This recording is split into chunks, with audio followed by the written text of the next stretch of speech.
In this episode, we are going to look at what it really means to trust a third-party model, because trusting is easy and validating is the part that keeps people safe.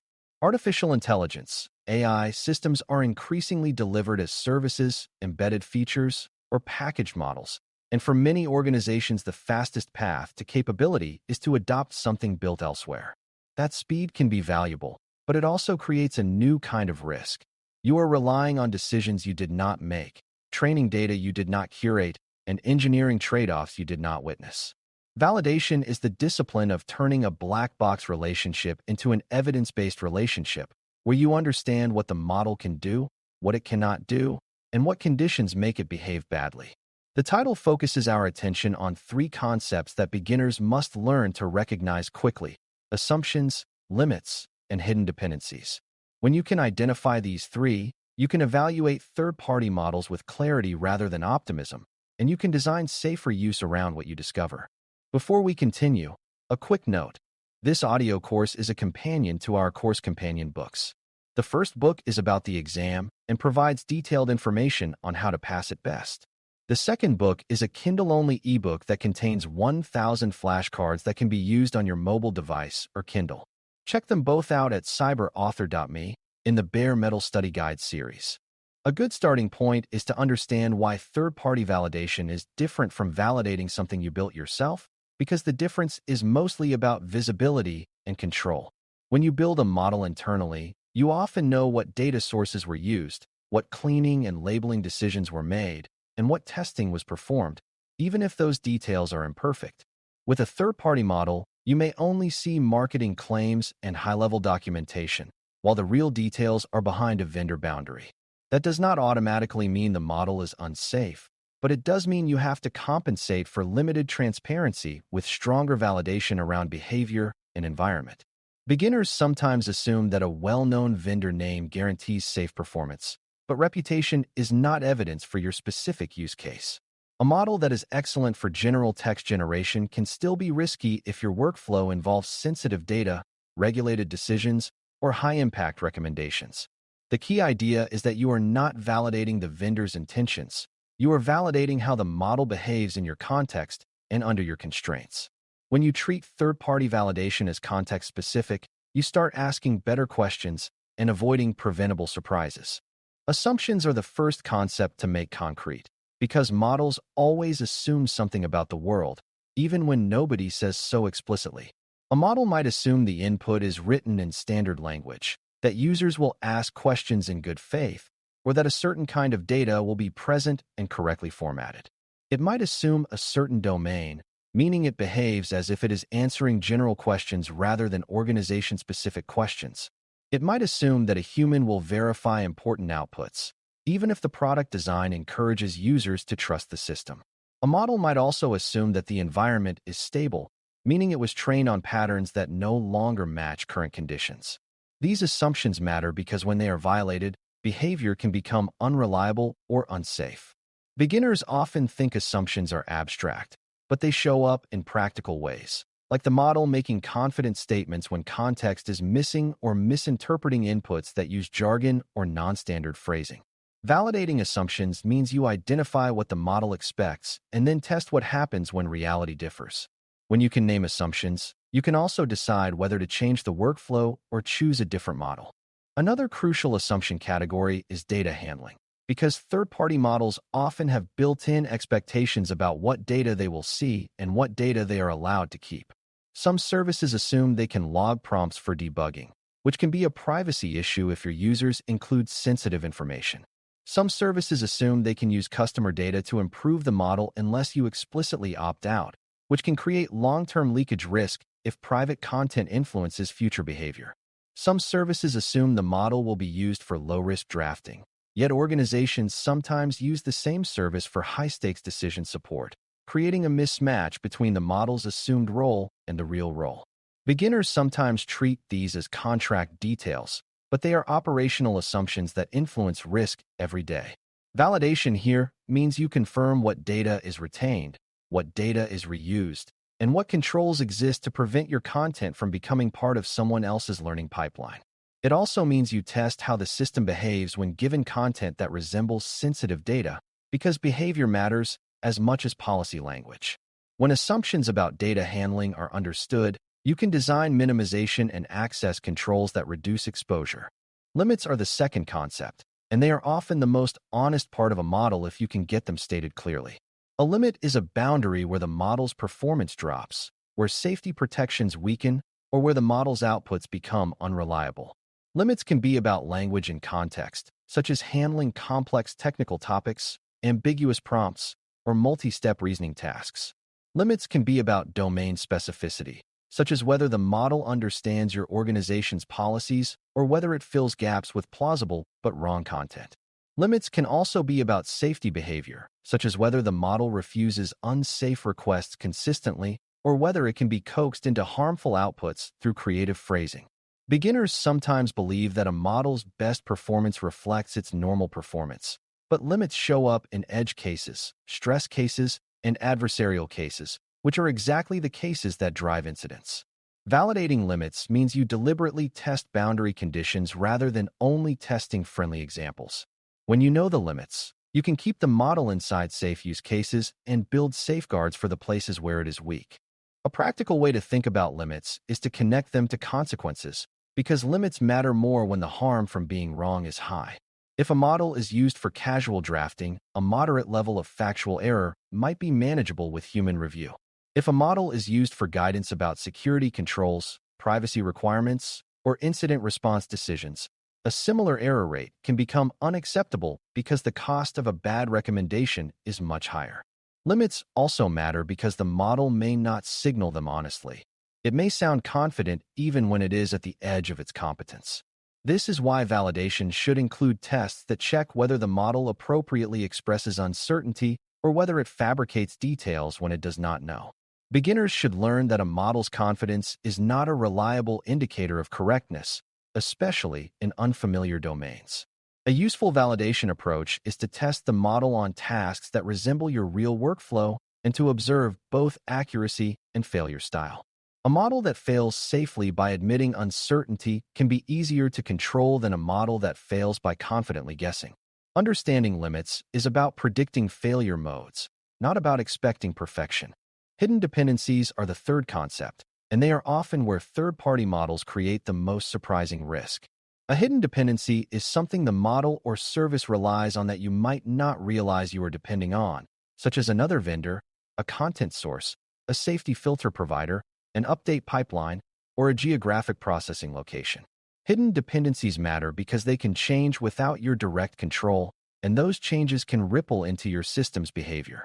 For example, a service may route requests through different components depending on load, which can affect latency, output consistency, or even which safety rules are applied.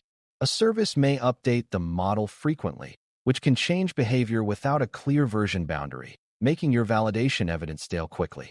Another hidden dependency can be a retrieval layer that pulls information from sources you did not explicitly approve, which can introduce privacy and integrity risks. Beginners sometimes assume the model is a single thing, but many services are a stack of components, and stack changes can cause drift. Validating hidden dependencies means discovering what the service relies on and designing monitoring and governance to detect when those dependencies shift. Hidden dependencies also include operational dependencies, which are the conditions that must remain true for safe use. One operational dependency is availability, because if your workflow depends on the model and the service becomes unavailable, users may seek uncontrolled alternatives, creating shadow risk. Another is security posture, because if the vendor's incident response is slow or their logging is overly permissive, your organization may struggle to meet its own obligations. Another dependency is identity and permission handling, because if the model is integrated into tools that retrieve documents, the model can become a backdoor if permissions are not enforced at the data layer. Beginners often think hidden dependencies are only technical, but they also include governance dependencies, like whether the vendor provides meaningful change notice and whether you can opt out of behavior changes. If you cannot control or even detect these dependencies, your risk posture becomes fragile because you are reacting after problems appear rather than steering proactively. Validation, therefore, includes understanding operational behaviors like updates, incident communication, and data handling, not just output quality on a test set. When dependencies are made visible, you can decide what contingencies and safeguards are needed. One of the most effective ways to validate a third-party model is to treat it as a system to be tested, not as a product to be trusted, which changes the kind of questions you ask. Instead of asking, "Is it good?" you ask, "What does it do reliably? Where does it break? And what does it do when it is pushed?" You test normal use cases that reflect how your users will interact, including the kinds of messy prompts, time pressure, and incomplete context that happen in real life. You also test stress cases that expose safety boundaries, like attempts to get unsafe advice, attempts to coax it into revealing sensitive details, and attempts to manipulate it through hidden instructions in provided content. Beginners sometimes worry that testing third-party behavior is unfair or redundant, but the purpose is not to judge the vendor, it is to protect your own users. A third-party model might behave acceptably in general and still be unsuitable for your workflow if your use case sits at the edge of its limits. Testing makes that visible early, before deployment creates real harm.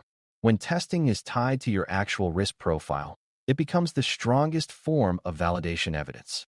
Another important validation practice is to build a clear mapping between the model's capabilities and the controls you will use to constrain it, because validation is not only about deciding yes or no. Sometimes the right decision is yes, but only under certain conditions, such as no sensitive data, limited retrieval scope, or human review for high-impact outputs. Sometimes the right decision is yes, but only for certain user roles, where advanced capabilities are restricted to trained users who understand verification. Sometimes the right decision is yes, but only with monitoring that detects drift and abuse patterns, because third-party services can change behavior. Beginners often think validation ends with selection, but in a mature program, validation informs guardrails and governance, shaping how the model is deployed and maintained. This is also where least privilege matters, because a model that is safe in a narrow use case can become unsafe when given broad access and broad action capabilities. A good validation outcome is a clear statement of allowed uses and prohibited uses, tied to evidence and enforceable controls. When validation produces operational boundaries, you are turning knowledge into safety. It is also critical to validate how the third-party model handles data privacy and retention in practice, because policy statements are not always enough to predict risk. In many organizations, the biggest sensitive data exposure comes from everyday behavior, where users paste proprietary content or personal information into prompts because it feels convenient. If the service retains prompts, logs them, or uses them for improvement, that convenience can become a long-term risk. Validation should therefore include testing prompts that resemble sensitive content and confirming how the service behaves, including whether it echoes sensitive content in unexpected ways and whether it supports minimization-friendly workflows. It should also include understanding how transcripts are stored, who can access them, and how deletion works across logs and backups.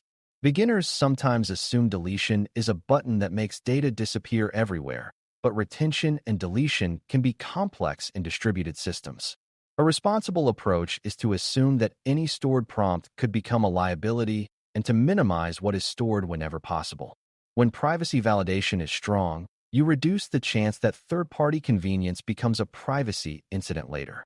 Ongoing validation matters because third-party models evolve, and this is where many organizations lose control without realizing it. A vendor may update the model to improve general performance, but that update can change refusal behavior, change how it handles sensitive topics, or change how it responds to adversarial inputs. That means the model you validated last month may not be the same model you are using today, even if the product name stayed the same.